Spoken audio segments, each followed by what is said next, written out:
collaborative process, which was open.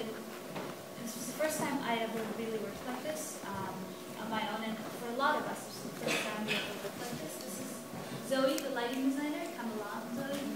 That is Stephanie, the sound designer.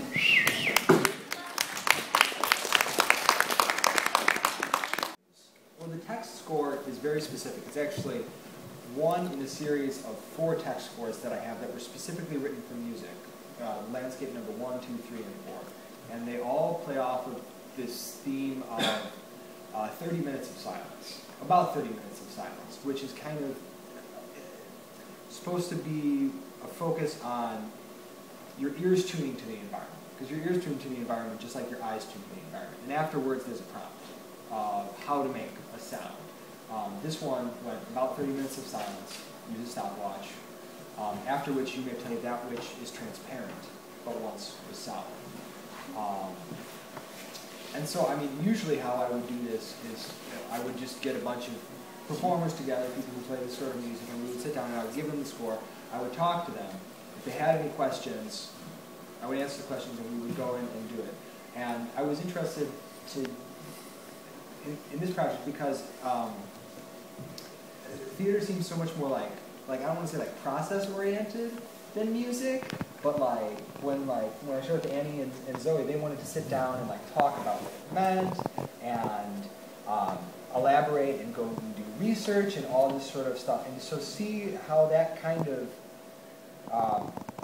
this thing that was like for me like very direct. There's like 2 parts: the silence and then you play something.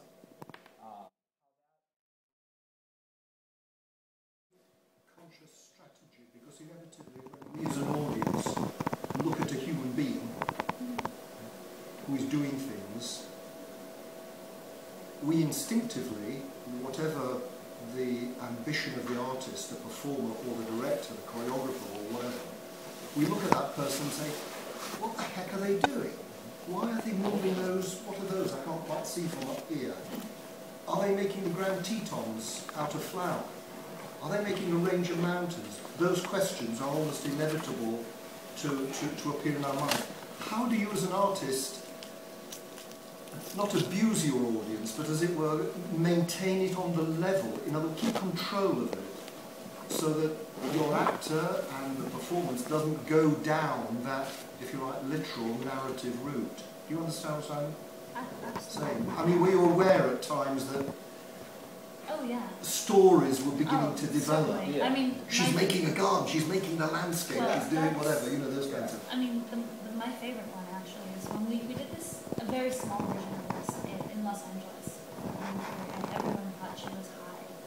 This was a table of cocaine. She was cutting lines. That's my favorite. Yeah. That would cost a lot.